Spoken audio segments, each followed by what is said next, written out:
Shalom, bienvenidos a Kabbalah Yeshua. Un gran abrazo a la comunidad. Nos reunimos hoy día para contar el día 47 de nuestro Shabbatot. Vamos a entrar en los 3 últimos días de este camino. Nos vamos a unir en esta frase de poder: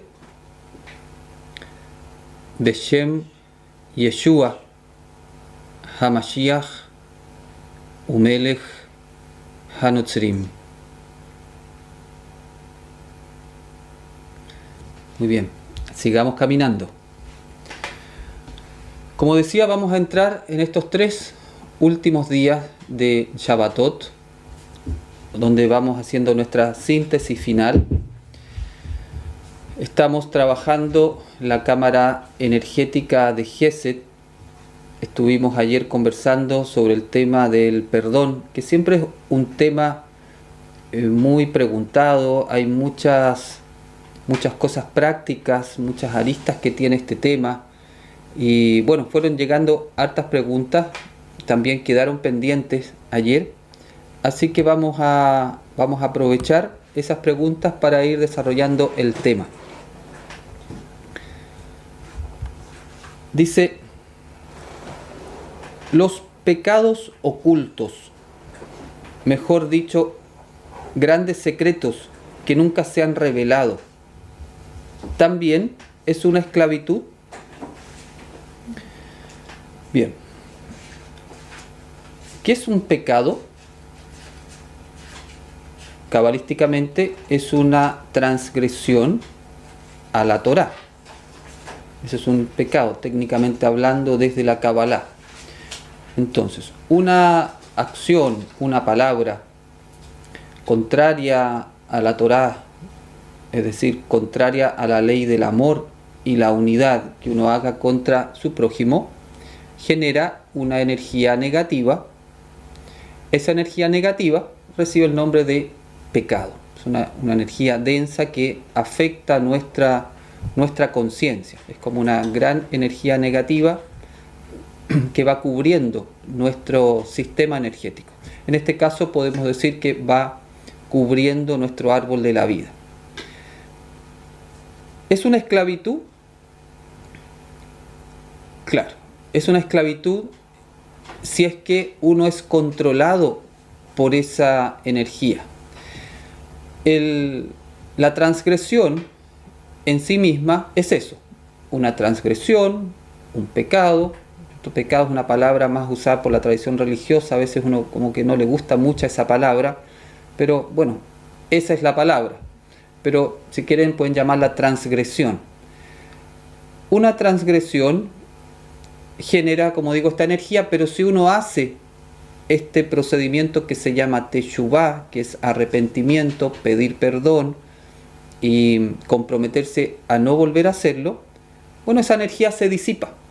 Tú limpias, por eso la teshuvá es como una gran limpieza. Entonces, en ese sentido, no estarías esclavo, no es una esclavitud. Esclavitud se refiere a cuando ya la conciencia está tan desconectada de Elohim que uno comienza a vivir de manera normal, transgrediendo la Torá, que básicamente vamos a hablar de las 10 palabras, los 10 mandamientos. Enfoquémonos ahí. Una persona, por ejemplo, no sé, que vive codiciando los bienes ajenos, vive con envidia, vive robando, o vive trabajando mal su sexualidad, etc. Entonces, claro, está yendo contra el camino propuesto por Elohim, y si esa persona no tiene la fuerza espiritual para salir de ahí, supongamos que una persona, no sé, es muy débil sexualmente hablando, entonces tiende a tener una sexualidad desordenada, uno dice, está esclavo en ese sentido. Esa transgresión o esa energía negativa que lo impulsa hacia allá, en ese momento es superior a las fuerzas espirituales de esa persona. Entonces la persona dice que yo quiero mantenerme bien en el camino, pero la tentación, podríamos decir, es superior. Ahí se habla entonces que hay una esclavitud. Y esa es la esclavitud, justamente en términos místicos, a la cual viene el Mesías a liberar. La esclavitud de esa transgresión. Entonces habría que ver en qué estado de conciencia está la persona, cuánta fuerza espiritual tiene la persona para poder hacer su teshuvá o no. Y una vez que hace, uno puede hacer su teshuvá, pero a veces todavía puede ser más fuerte la influencia del ego y vuelve a caer, ¿cierto?, en lo mismo. Bien, tiene que volver a hacer su teshuvá hasta que en algún momento la fuerza espiritual de la persona, producto de sus meditaciones, sus oraciones, su estudio, su forma de vida, va teniendo una fuerza espiritual más grande hasta que finalmente logra tener dominio sobre su cuerpo en ese aspecto, y entonces ya se libera de esa esclavitud. Relacionado con esa pregunta había otra. Dice: el aborto, la violación, el intento de homicidio, brujería que uno comete contra su prójimo, ¿también es estar en esclavitud? Sería similar, ¿cierto? Ahora, lo que se está planteando en esta pregunta es un poco más potente desde el punto de vista de energías negativas. Aborto, violación, intento de homicidio, brujería son transgresiones mayores. Entonces, si esas acciones son permanentes en esa persona, ya no tiene ningún problema, por ejemplo, para estar abortando, violando, matando y haciendo magia negra contra el prójimo, por supuesto entonces que ya se habla que esa persona está en un estado de esclavitud mayor, en el cual el ego, la fuerza negativa, tiene mucho control. Cuando hay transgresiones tan fuertes, hemos conversado durante las semanas que hay transgresiones las cuales son especialmente dañinas para el alma, que dejan el alma en un estado de estar cortada de Elohim. Cuando las transgresiones, por ejemplo, que cortan el alma, supongamos el asesinato. Si una persona, asesina y ya eso no le genera ningún cargo de conciencia y sigue asesinando y asesinando, entonces en algún momento esa alma llega a un estado que se llama de condenación, y eso es lo que se puede entender como un alma en estado de maldad.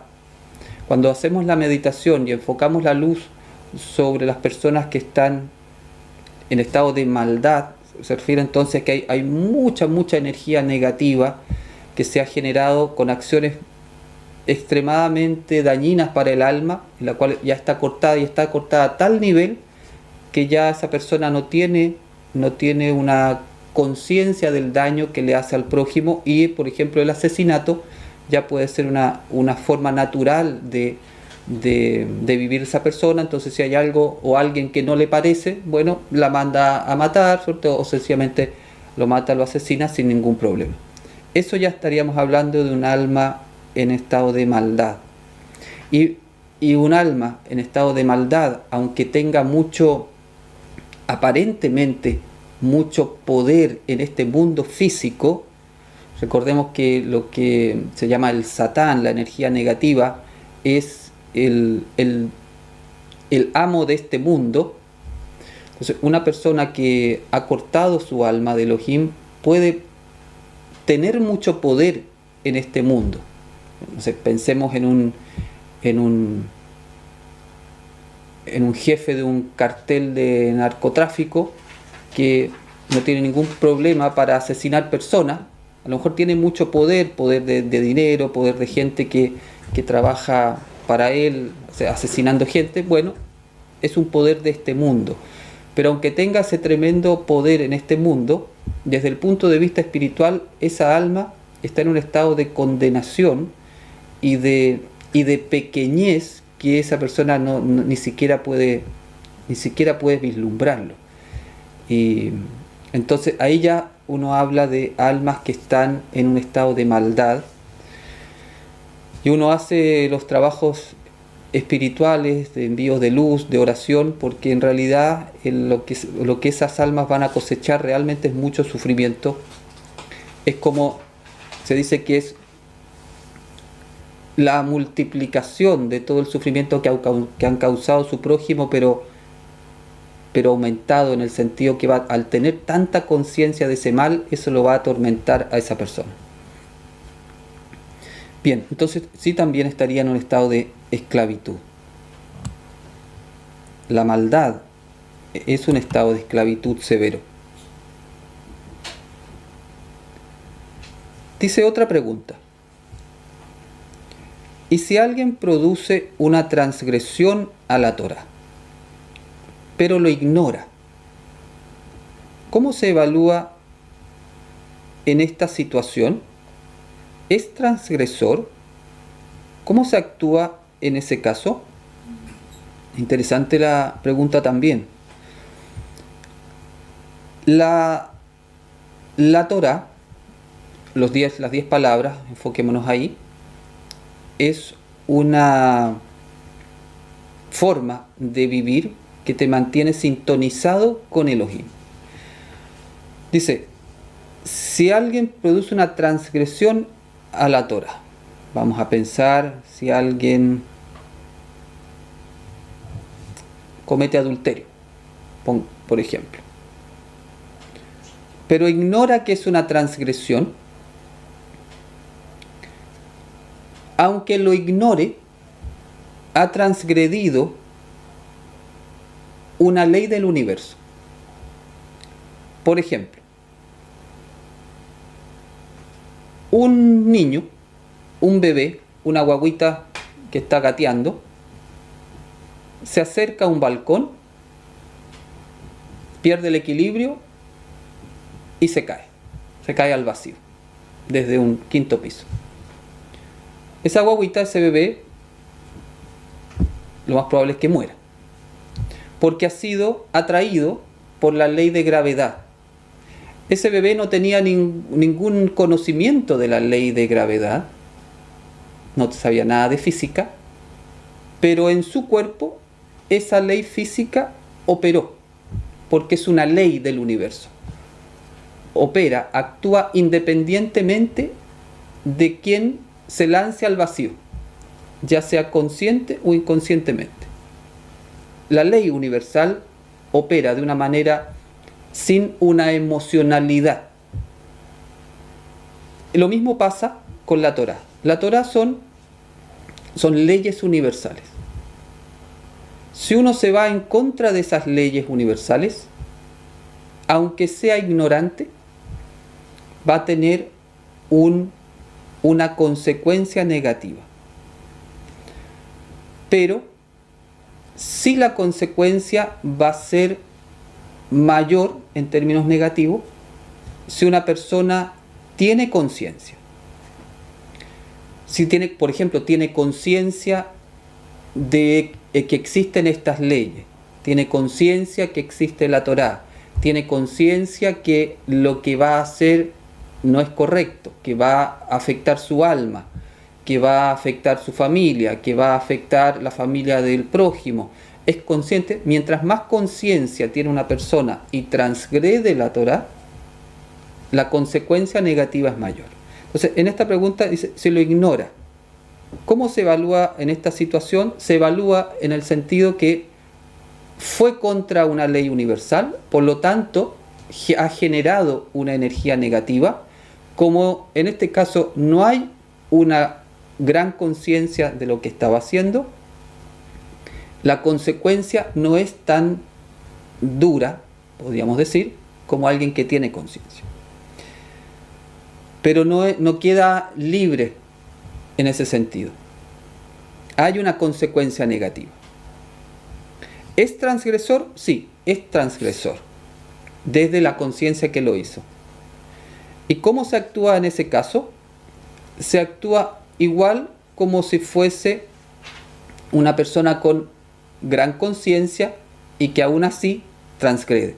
Es decir, esa persona tiene que hacer su teshuvá, es decir, alguien lo va a tener que guiar y decirle, mira, lo que hiciste no está correcto, tienes que volver aquí a estos principios, tienes que arrepentirte de eso, tienes que pedir perdón a tu familia y tienes que reparar el daño que hiciste y tienes que comprometerte a no hacerlo más. Es decir, alguien que lo guíe en la teshuvá.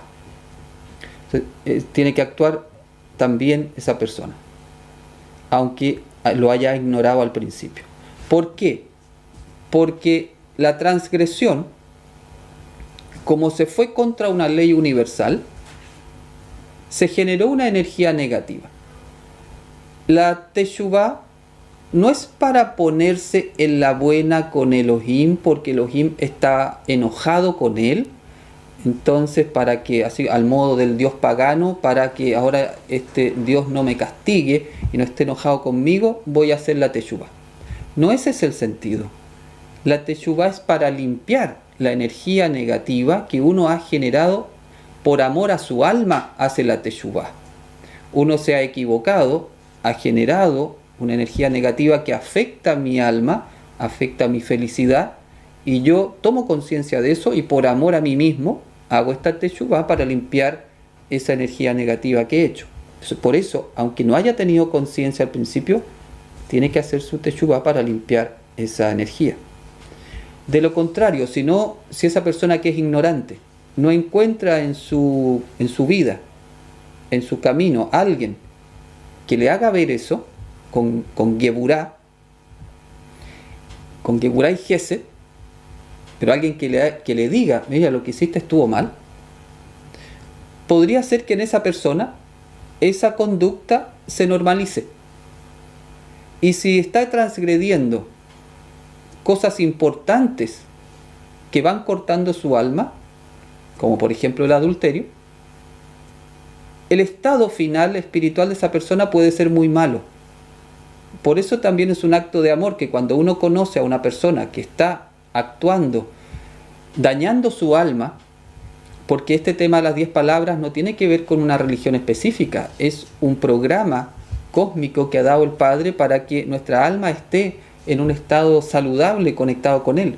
Entonces, si uno ve que una persona está actuando de mala forma, su deber como discípulo de Yeshua es decirle, justamente para que esa persona no normalice esa conducta y vaya su alma estando cada vez más cargada de energía negativa, porque mientras más cargada está un alma de energía negativa, más le cuesta salir. Pongamos el ejemplo de una persona que ha sido muy desordenado sexualmente y entonces muchos años de su vida ha sido de esa forma. Hay una gran cantidad de energía negativa asociado a esa dimensión de su actuar. Una gran cantidad de energía, eso se llama una clipa. Entonces, la persona quiere salir de ahí, pero es tanta la energía negativa que ha generado en ese aspecto, que aunque tenga la intención, vuelve a caer, y vuelve a caer, y vuelve a caer. Entonces, por eso, como un acto de Gesed, cuando uno ve que una persona está repitiendo algo que va contra lo que el Padre ha establecido, uno por amor a esa persona le dice, oye, vas mal, vas a cosechar mal. Entonces, a veces uno no se quiere meter, o te dicen que eres metido, ya. Pero es tu deber, si estás viendo que alguien se está desviando mucho, decirle, como por amor a la persona. Eso entonces con respecto al que ignora. Ahora, dice también en esa pregunta, decía, ¿y si la transgresión se produce en otra vida? ¿Cómo lo sabemos? ¿Cómo se hacen esos casos? La verdad es que muchas veces no va a ser tan simple saber si la transgresión se produce en otra vida. Ahora, desde el punto de vista de la Kabbalah nazarena, no es tan importante saber si viene de otra vida o no. Lo importante es que si uno se da cuenta que está en esta vida, da lo mismo que si uno haya pasado 10 vidas anteriores trayendo eso. Si uno es consciente en esta vida que esa transgresión existe, que estoy actuando en contra de las leyes divinas, ese es el momento de hacer la teshuvá. No importa que uno no tenga plena conciencia, si eso lo viene atrayendo hace muchas vidas atrás. ¿Y cómo se hace? Igual, es la misma teshuvá que hemos comentado, se hace lo mismo. El proceso de reparación es el mismo. La gracia es, ¿se acuerdan cuando poníamos el ejemplo de el plato o la olla que se prepara la comida, que si tú la enjuagas y la lavas de inmediato, bueno, esa olla se ensució y se limpió, listo, no hay ningún problema. Pero si esa olla la dejaste con la comida, no le echaste ni siquiera agüita en la noche para soltarle las cosas, la dejaste 3 días las ollas ahí, el día que vas a lavar la olla, ¿cómo está? Está pegado todo, tiene que meterle la virutilla, ¿cierto? Y le cuesta mucho más que si la va a lavar de inmediato. Es lo mismo con la teshuvá.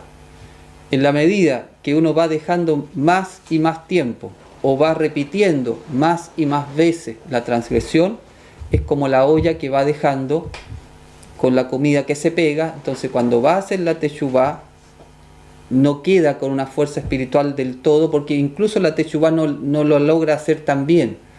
Entonces uno se puede desmotivar, porque entonces vuelve a caer.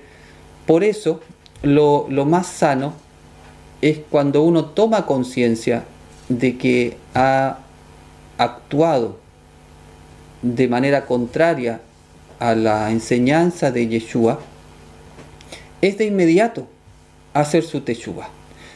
Podríamos decir que es sano hacer todos los días una teshuvá o un repaso del día para ver si amerita en ese momento hacer una teshuvá, pedir perdón y reparar. Eso sería lo ideal, ¿cierto? Que nos acostáramos todas las noches con nuestra energía limpia, sin quedar con nada pendiente para el otro día.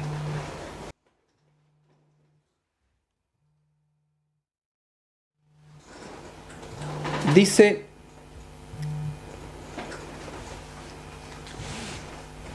¿qué pasa si no te piden perdón?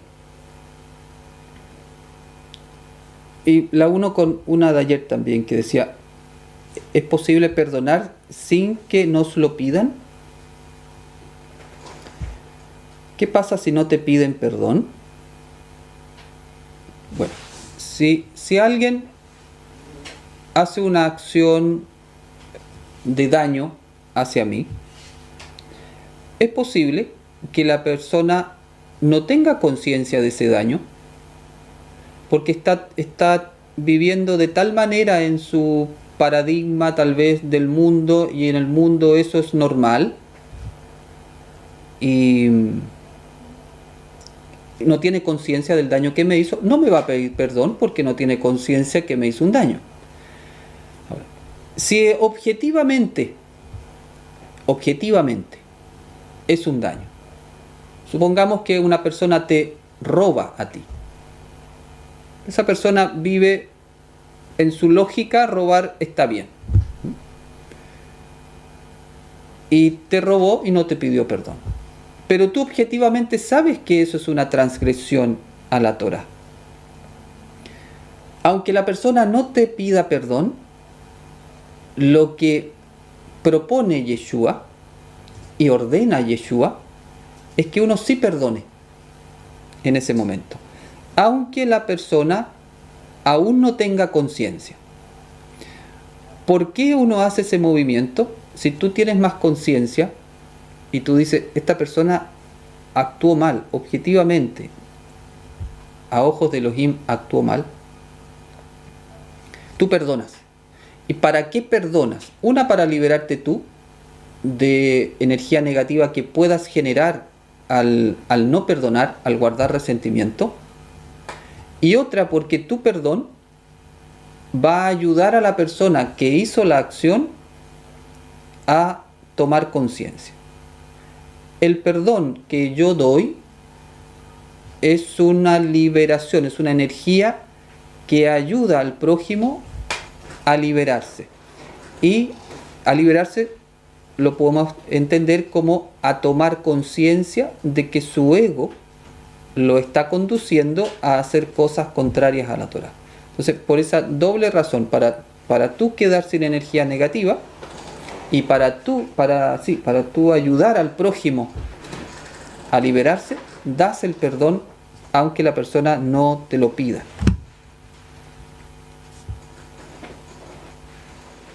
Si perdono un error a un ser querido, pero vuelve a cometer el mismo error, y me siento defraudada y dolida, ¿eso es no haber perdonado verdaderamente? Es posible que hayas perdonado verdaderamente. Cuando diste tu perdón, lo hiciste de corazón, lo hiciste desde la mayor conciencia que tú tenías en ese momento, perdonaste verdaderamente. Pero tal vez el hecho de sentirte defraudada y dolida, hay algo que trabajar un poquito más en el ego. En la medida que vamos trabajando nuestro ego, no nos vamos a sentir ni defraudados ni dolidos. Vamos a más bien cambiar esos sentimientos por compasión hacia el prójimo.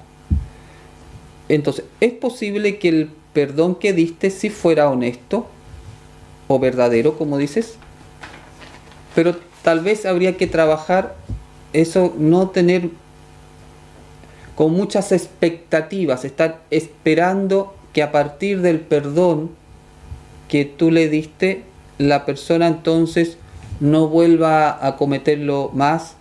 Claro, sería lo ideal en función, siempre acuérdate, en función del alma de la persona.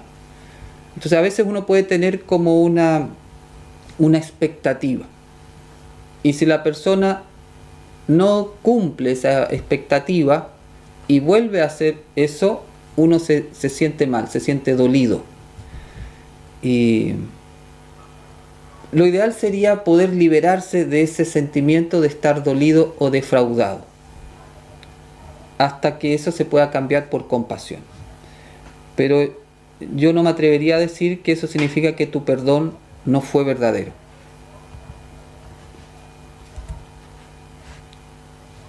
Dice,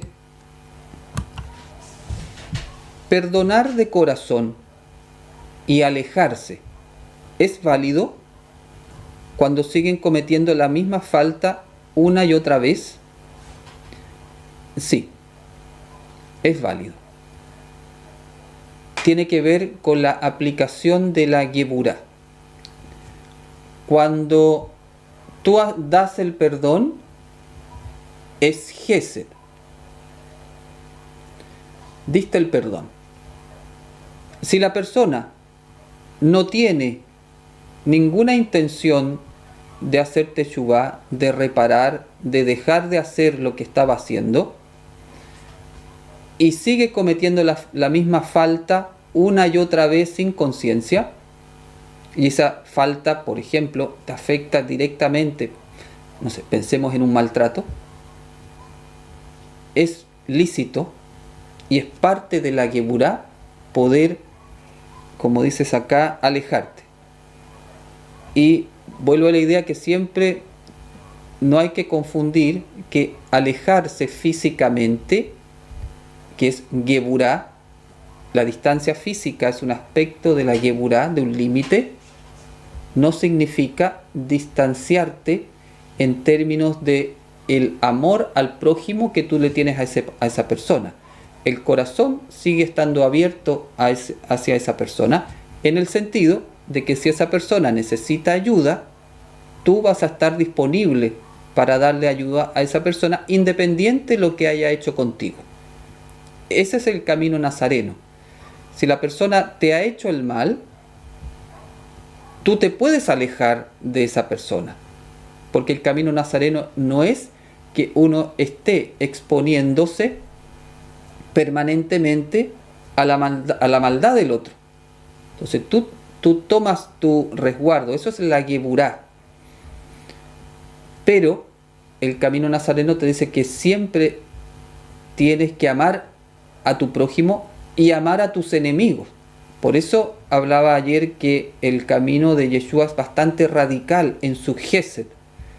El Gesed de Yeshua no termina en mi familia o en mis amigos o en los de mi partido o en los de mi grupo. El Gesed de Yeshua termina en mis enemigos.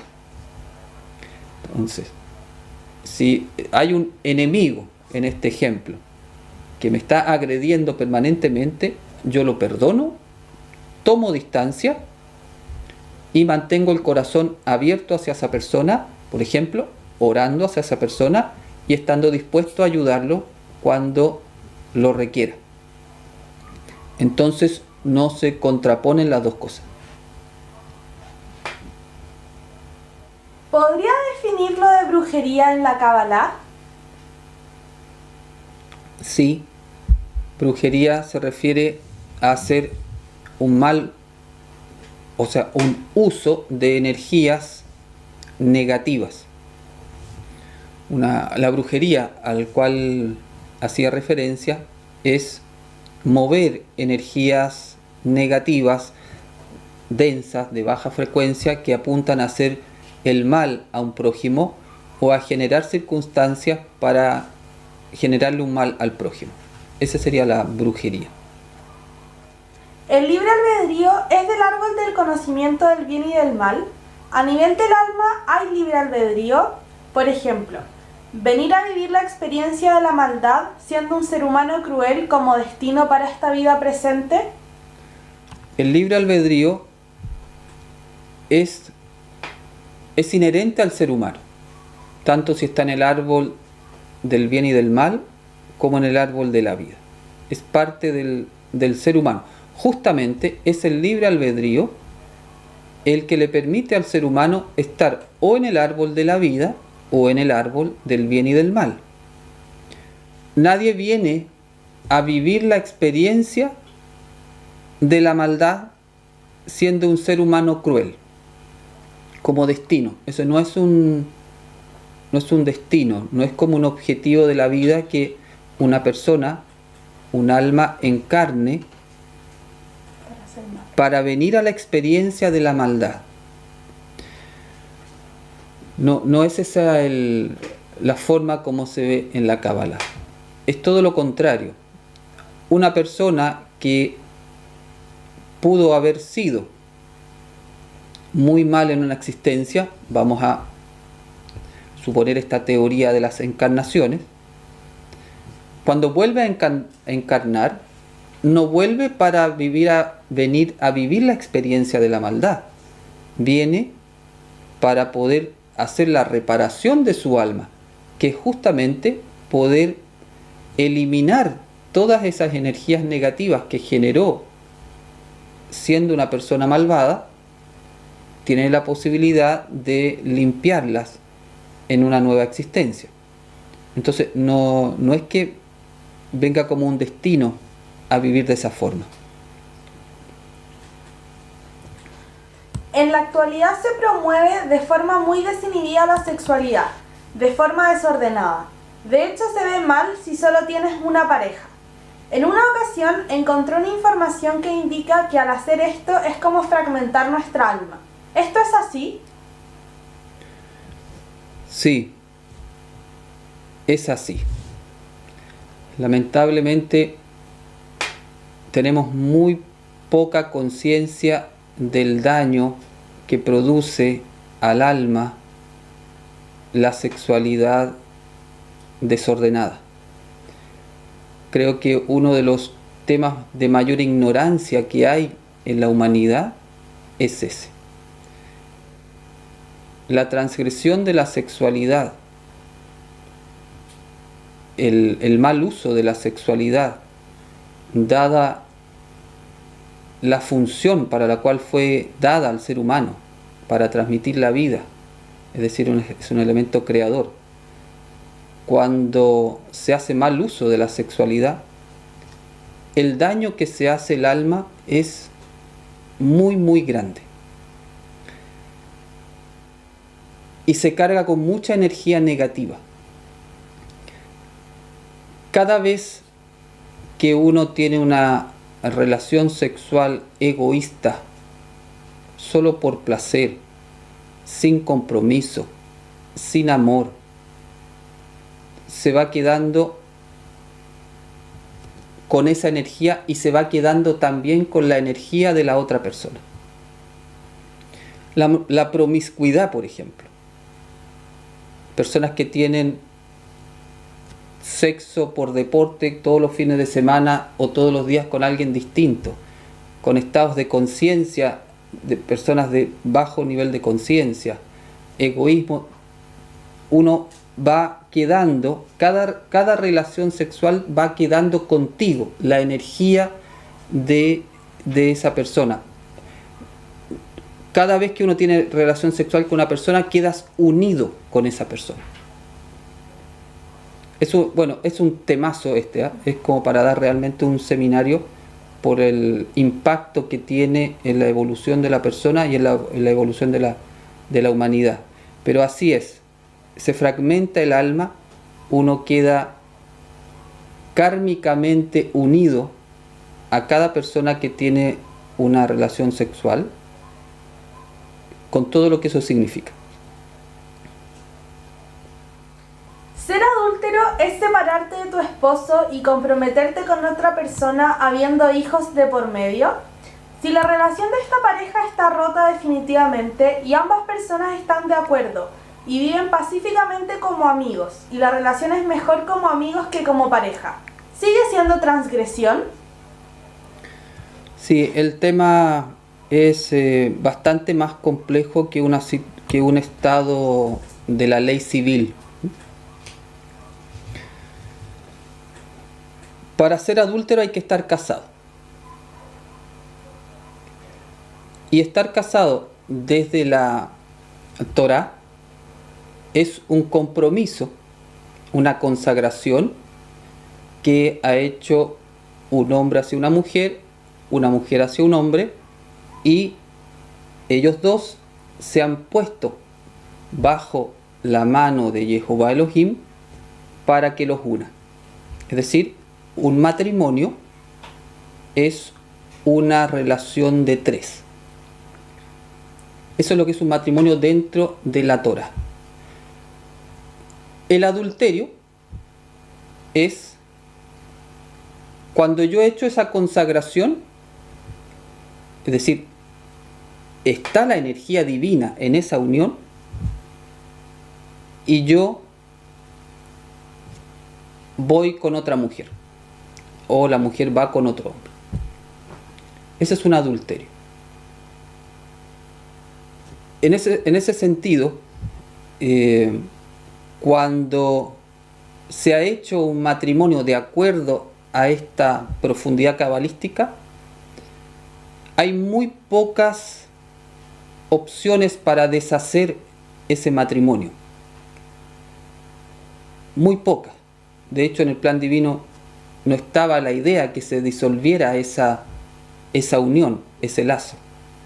Después Moshe dio alguna excepción para hacer esa disolución de ese matrimonio.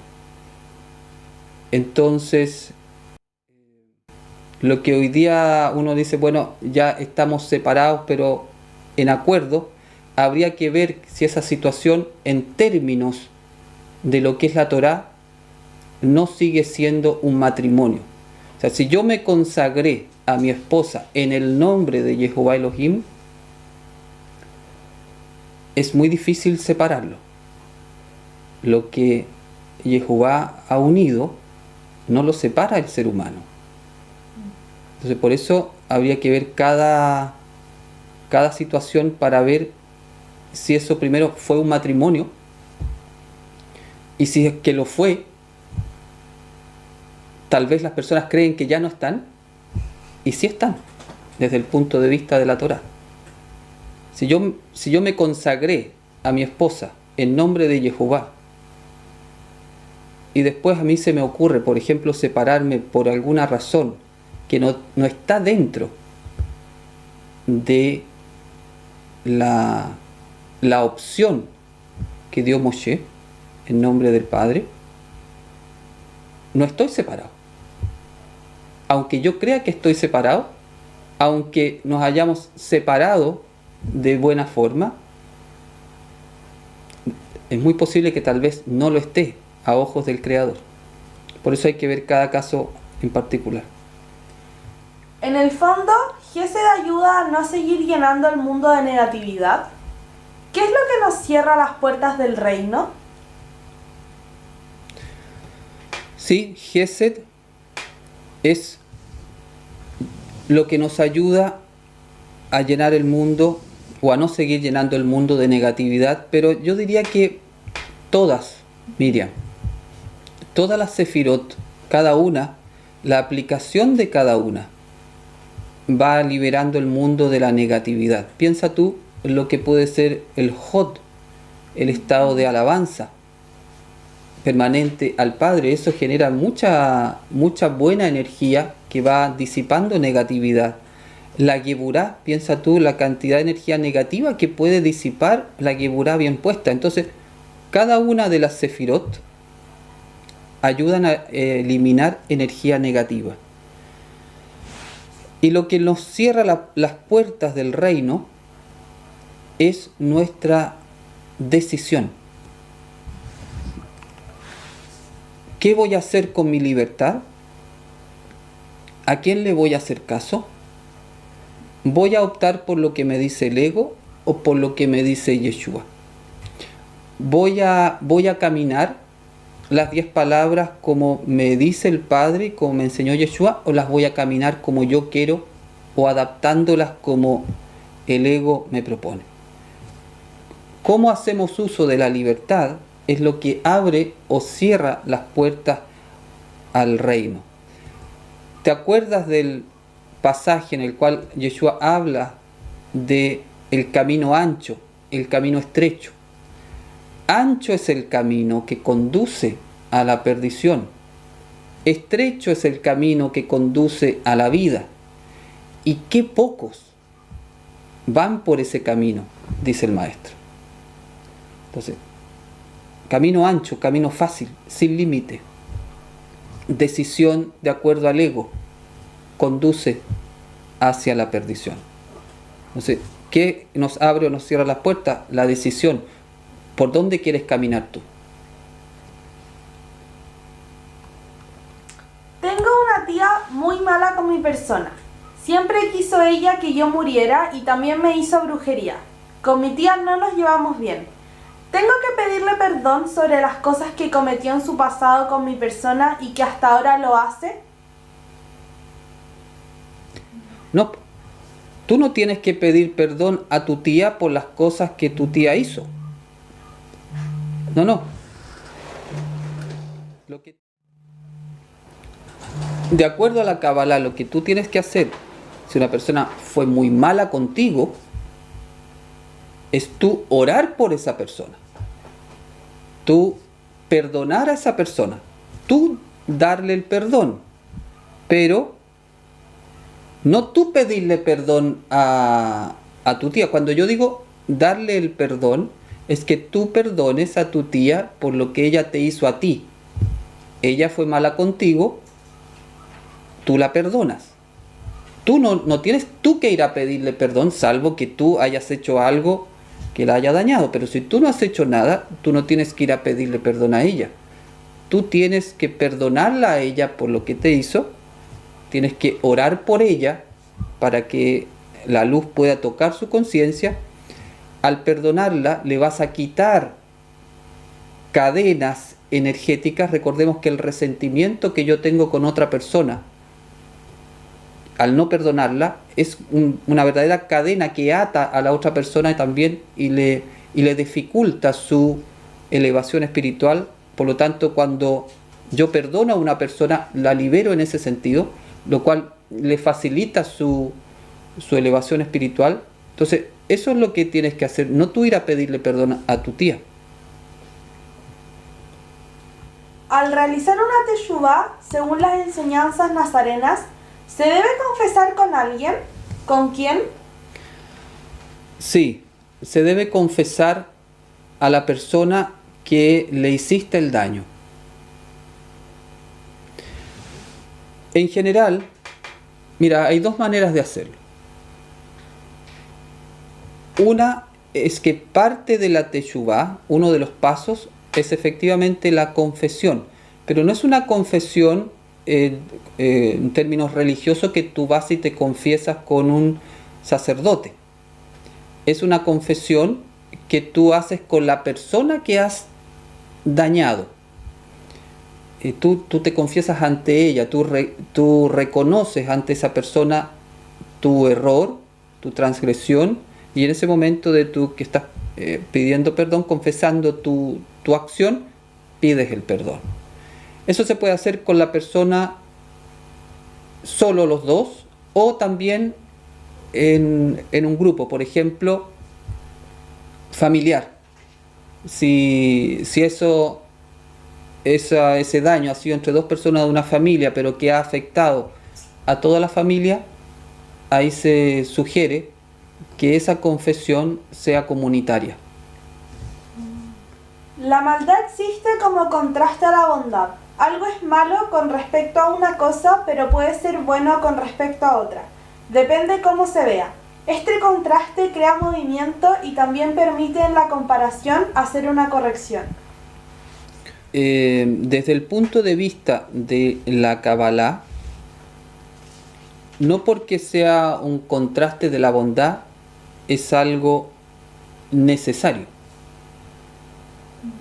Estamos llamados a alejarnos de la maldad, a vivir en la bondad,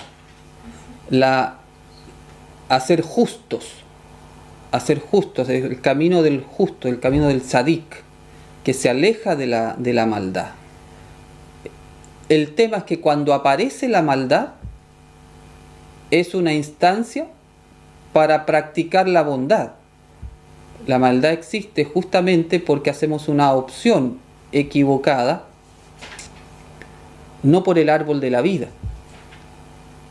Cuando existe la maldad pasa a ser una instancia, una opción para poder practicar la virtud y ayudar a eliminar esa maldad. ¿Cómo poder purificarse de las energías derivadas de las relaciones sexuales con parejas anteriores? Puedes hacer teshuvá. Si tú te diste cuenta que esas relaciones sexuales anteriores no habían sido movidas por una santidad sexual, no hiciste la sexualidad desde el árbol de la vida, puedes hacer una teshuvá enfocada con ese tema y comprometerte entonces desde ese día a cultivar tu sexualidad como Elohim lo estableció. Es decir, que esa sexualidad es para tu esposa. Si no tienes esposa, esperarás hasta que tengas una. Entonces, un divorcio de un matrimonio civil es que nunca se estuvo casada. Habría que ver cada caso. Claro. Si esas personas que se casaron de manera civil también hicieron un matrimonio, no estoy diciendo religioso, estoy diciendo si hubo una consagración. El matrimonio no pasa por la forma, no pasa por la religión, no pasa por el vestido, pasa por la consagración que se produce. La consagración, ¿qué es? Yo me entrego a ti, mujer, para hacerte feliz y para amarte toda la vida. Tú te entregas, tu mujer te entregas a mi hombre para amarme toda la vida y para hacerme feliz. Y ese deseo que tenemos los dos, lo ponemos bajo la mano y la bendición de Jehová. Eso es un matrimonio desde el punto de vista de la Torah. Si un matrimonio civil hizo también eso, hizo esa acción, entonces está casado para el concepto de la Torah. Las enseñanzas sobre con la vara que mides serás medido es desde el nivel de conciencia de quien está observando el hecho. Claro, porque tú vas a medir desde el nivel de conciencia que tienes. Mientras más bajo es tu nivel de conciencia,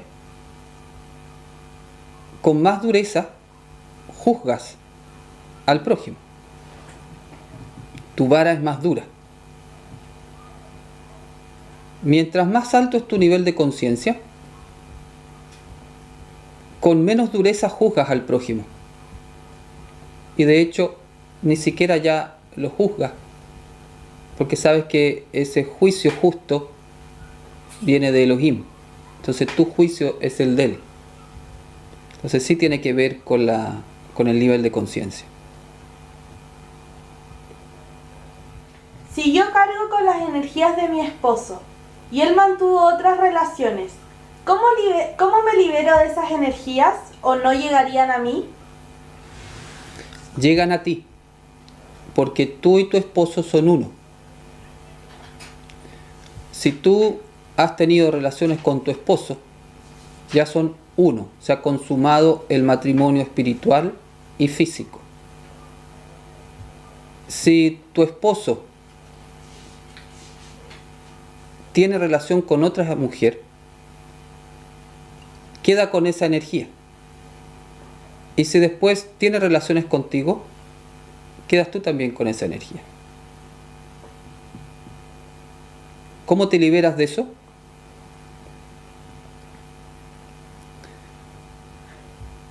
Ahí no cabe la teshuvá en el sentido de...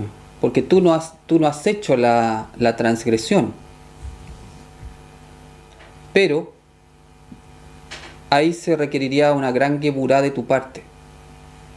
No le está permitido a tu esposo ser infiel. Y si él no lo sabe, tú se lo tienes que recordar. No puedes tener relaciones con él sabiendo que él es infiel contigo.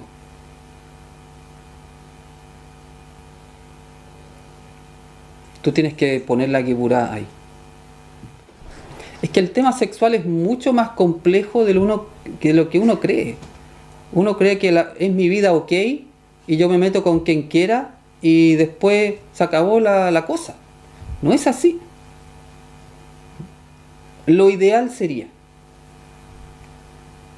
que cuando dos personas se van a consagrar para formar una unión, desde el punto de vista de la Torá, tú conservas tu virginidad hasta que te unes con tu esposo y tu esposa. Porque la virginidad, o sea, la sexualidad es para ese momento. Pero si no es así,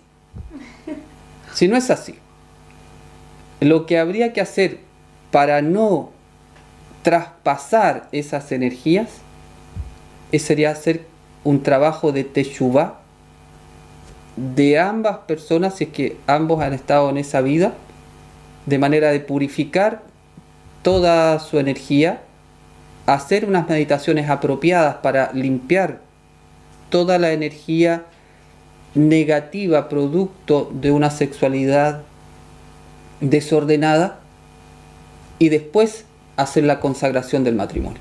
Entonces, de esa manera no se llevarían energías al matrimonio, energías negativas al matrimonio. En la Kabbalah la sexualidad tiene una importancia muy grande por todas las repercusiones místicas que tiene a nivel del alma, a nivel del reino de los cielos, y cómo a través de una santa sexualidad se puede acelerar la venida del reino. Bueno, antes de ir a la meditación, quiero agradecerles a todos por su generosidad, por sus donaciones que me han permitido hacer todo este trabajo, así que de corazón, muchas gracias a todas las personas que me ayudan.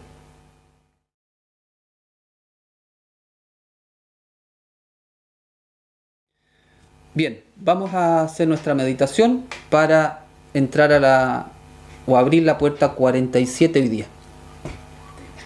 Bien, vamos a colocar el cuerpo en una buena posición. Sentimos la espalda derecha.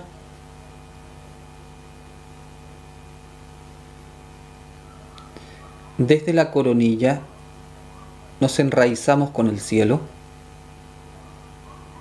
Shamayim. Desde las plantas nos enraizamos con la tierra. Aretz. Alineamos uniendo el cielo con la tierra. Shamayim ve'aretz. Relajamos el cuerpo. Baja una ola desde la cabeza, relajando los músculos y soltando las articulaciones, y liberamos toda la tensión física por los pies,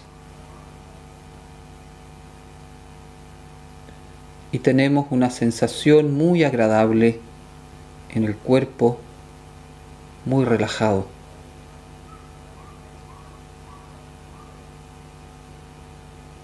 Enfocamos en la respiración.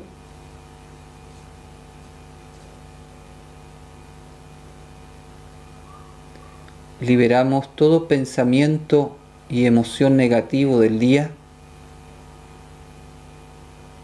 Dejemos ir toda energía de estrés, de preocupación, de angustia, todo lo que nos pueda desconectar de la luz.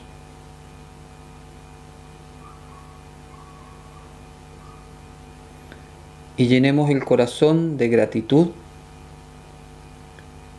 agradeciendo a nuestro Creador por todo lo que hemos podido vivir hasta este momento, especialmente lo vivido el día de hoy.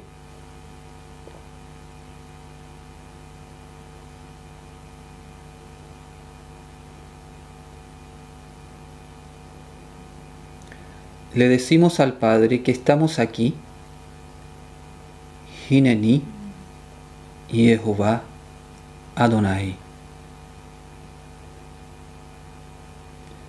Invocamos la energía de Yeshua, Beshem Yeshua, Hamashiach, Umelech, Hanotzerim. Sintonizamos con la energía del tercer mes de Géminis, Ye, U, Ha, Ha, Zain, Resh.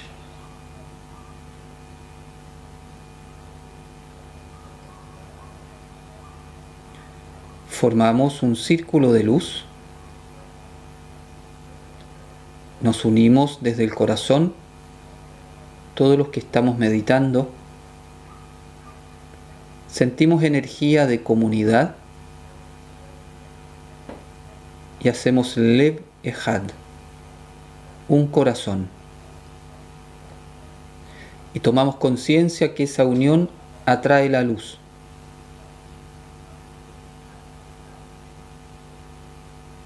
Se presenta Yeshua en el centro de nuestro círculo. Lo podemos ver. Podemos ver su cuerpo resucitado. Su luz nos contiene a todos. y le pedimos al Maestro que Él nos guíe en esta meditación.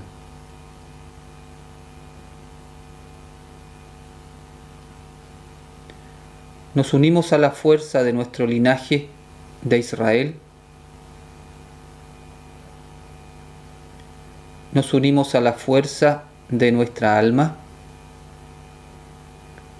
Vemos el árbol de la vida y enfocamos la luz en Gesed.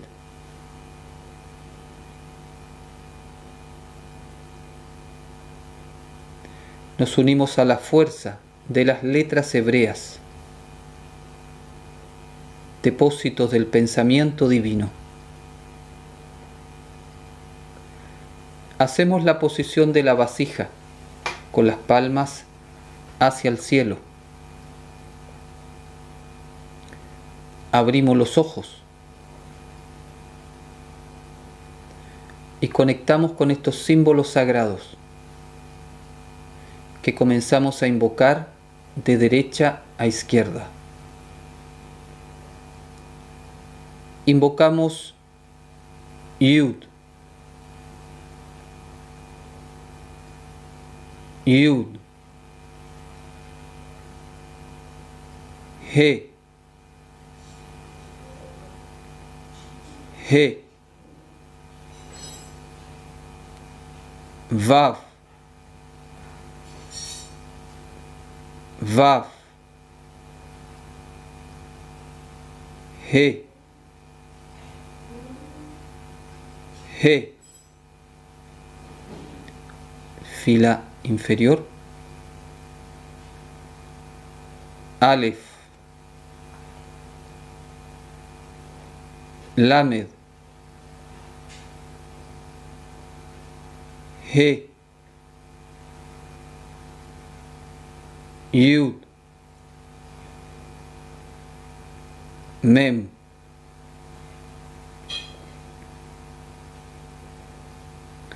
Contemplamos ahora libremente estos símbolos sagrados, sabiendo que nuestros ojos absorben la luz contenida en cada una de estas letras y nuestra alma decodifica esa información. Y tomamos conciencia que esta combinación de letras conforma la llave que abre la puerta 47 de nuestra conciencia.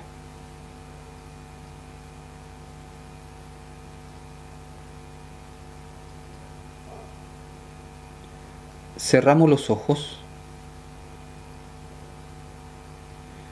y visualizamos cómo cada una de estas letras se une para conformar una sola gran luz.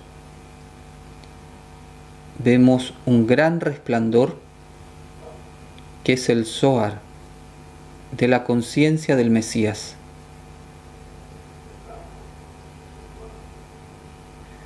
Juntamos las manos a la altura del corazón y decimos juntos: Koach Yeshua Jai, la fuerza y el poder de Yeshua vivo, que vive en nosotros. Ahora este gran resplandor ingresa por la coronilla, ilumina el cerebro. Moaj.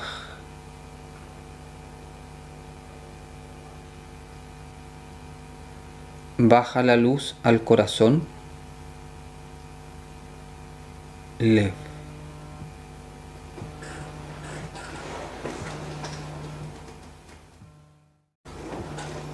Baja la luz al hígado. Kabed.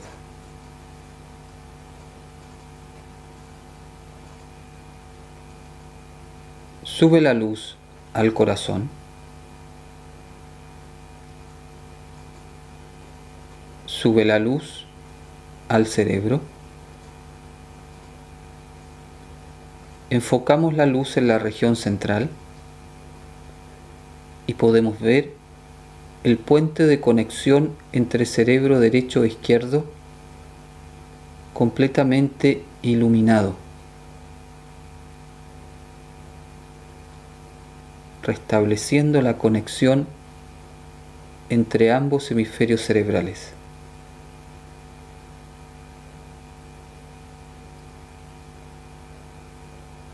Yesh Moach, Mashiach.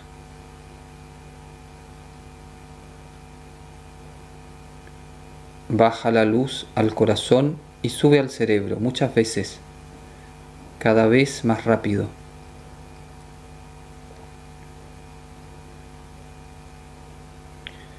Expulsamos por la coronilla hacia el cielo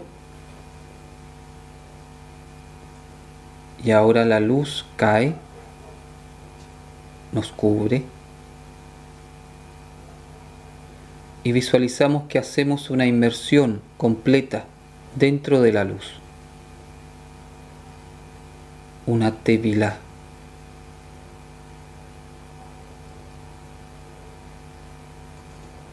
Hacemos la posición de la vasija.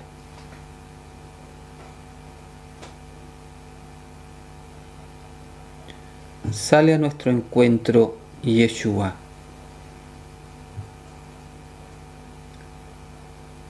Sintamos la fuerza de su mirada.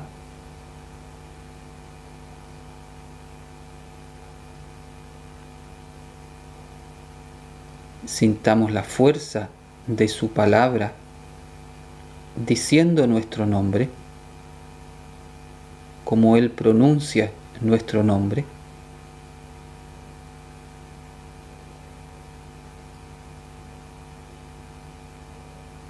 Nos hacemos uno con Él.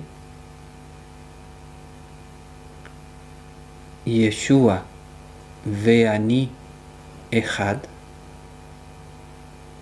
Yeshua y yo somos uno.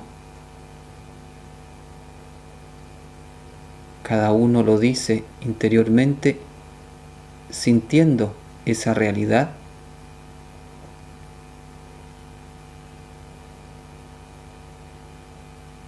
Sintiendo como la luz de Yeshua llena nuestra alma y nuestro cuerpo.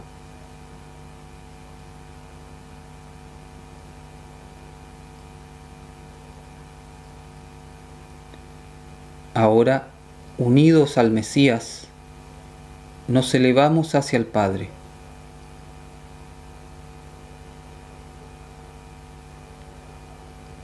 Entramos en nuestro lugar de paz y podemos contemplar nuestro espacio sagrado en toda su belleza.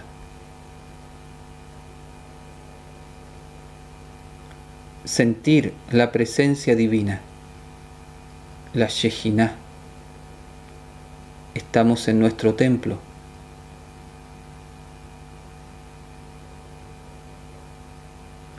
Visualizamos que nos transformamos en una vasija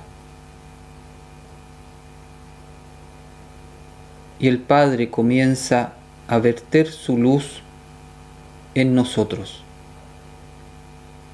Toda la fuerza de este código que hemos meditado, comenzamos ahora a recibir la luz, con la intención de que elimine toda energía negativa de nuestra sefirá de Gesed y que active su luz. La bondad se activa en nosotros, la capacidad de pedir perdón, la capacidad de perdonar, tal como Yeshua lo hizo.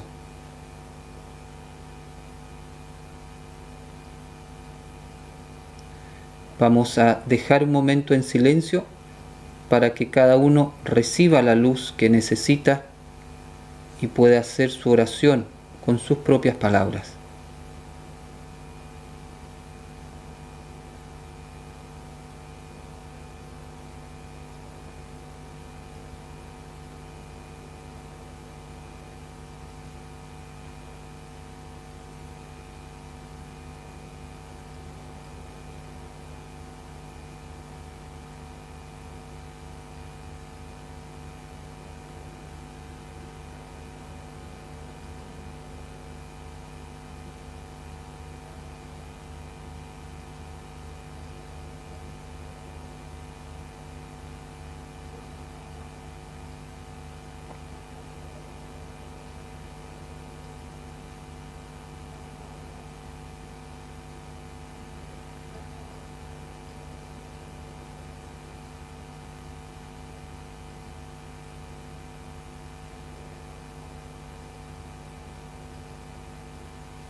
Padre nuestro, tu luz ha llenado nuestra alma de tu Gesed. Que tu luz pase a nuestro cuerpo. Limpia toda energía negativa de nuestras células. Restablece nuestra energía vital. Fortalece nuestro sistema inmunológico. Fortalece todos nuestros órganos internos.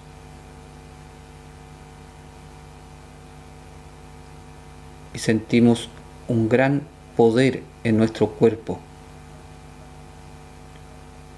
capaz de derrotar todo virus y toda bacteria.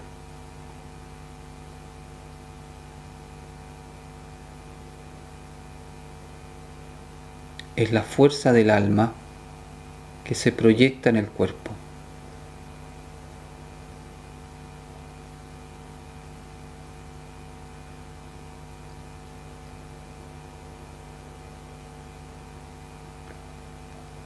Ahora vamos a compartir esta luz con todo el mundo. Hagamos una imagen de la Tierra y la colocamos en el centro de nuestro círculo.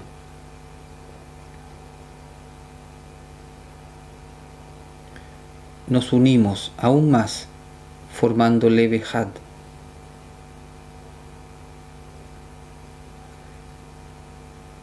Comenzamos juntos a crecer hasta hacernos gigantes de luz, como guardianes de la tierra.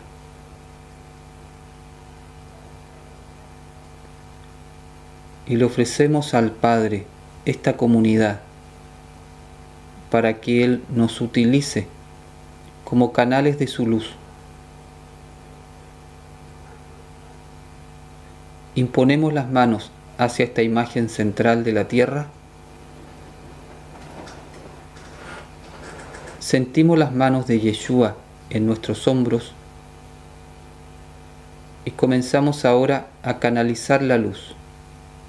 Esta misma luz que hemos recibido en la meditación, la compartimos con el mundo.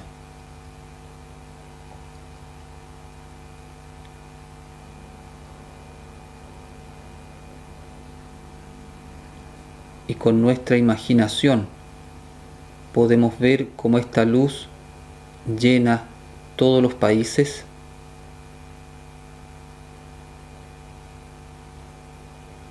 purifica toda energía negativa de la tierra, eliminando toda la densidad que hemos generado hoy día como humanidad.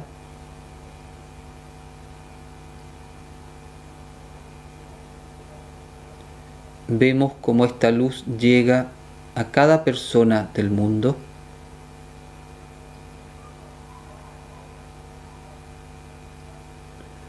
Y te pedimos, Padre, que esta luz llegue de manera especial a las personas que están sufriendo por cualquier razón,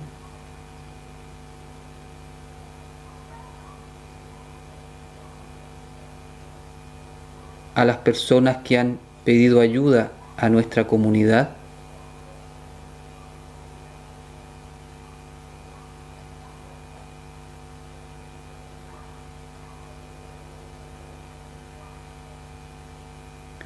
y enfocamos la luz en las personas que hacen el mal conscientemente, que no tienen conciencia del daño que se hacen a sus almas y a toda la sociedad.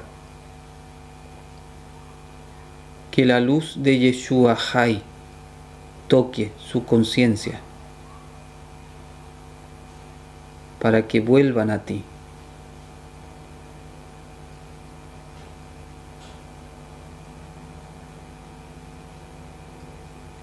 Y ahora vemos cómo esta luz llena el alma de la humanidad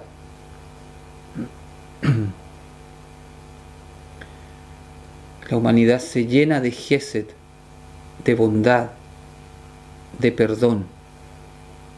liberándose todo resentimiento, amargura, rabia.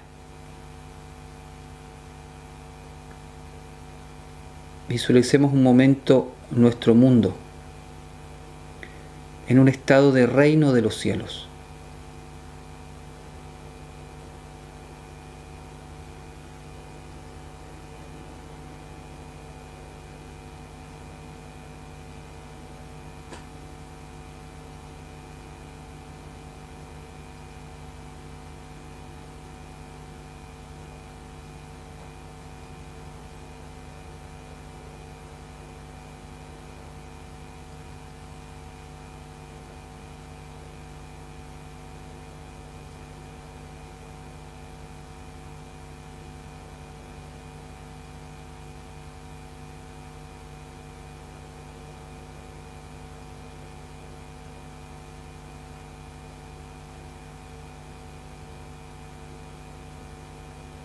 Ponemos esta imagen en las manos de Yeshua para que Él la multiplique.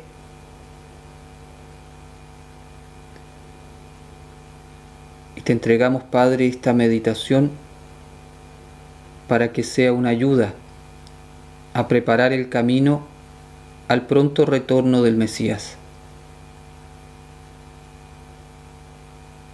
Y para que este retorno, la entrada del Mesías a nuestro mundo, sea en paz y armonía.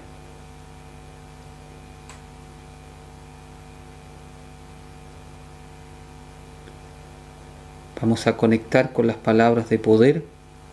Amén. Aleluya. Sintámoslas en el corazón.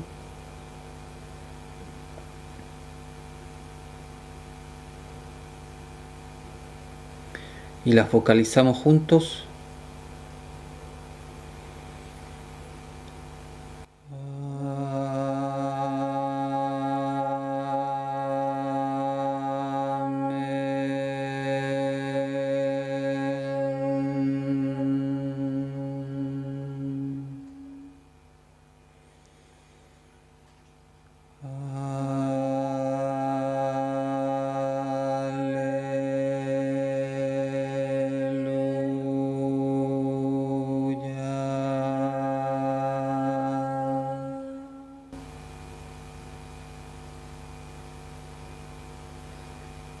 Padre nuestro, te damos gracias porque nos has permitido reunirnos un día más a recibir tu luz y a compartirla con el mundo.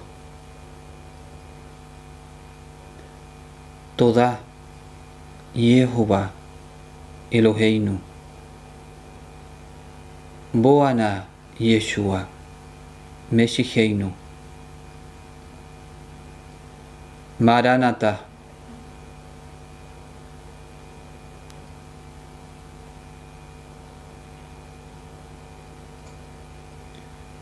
Bajamos las manos a los muslos.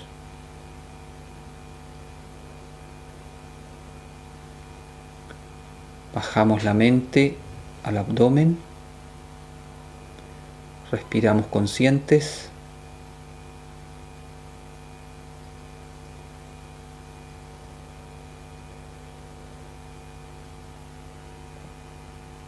De a poco vamos activando el cuerpo.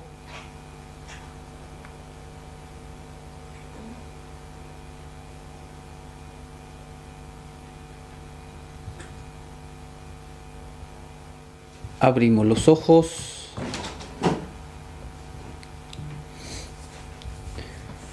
Muy bien, querida comunidad, hemos abierto la puerta 47 de nuestra conciencia. Quiero dar una indicación, dado que nos quedan 2 puertas.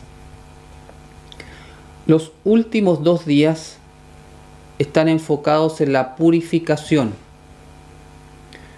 Entonces, sería muy bueno, después de todo lo que hemos recorrido en estos 46 días ya, si uno ha detectado alguna energía negativa, especialmente negativa, de la cual quiera purificarse, tenerla muy conscientes para mañana cuando se ponga el sol y empecemos nuestra puerta 48, tenerla presente porque los 2 próximos días van a estar enfocados en purificar esas energías más densas que hemos podido ver en nosotros. Va a ser como 2 grandes días de purificación. Así que para que lo puedan ver durante este día 47, lo puedan ver. Muy bien. Toda Rabá. Shalom.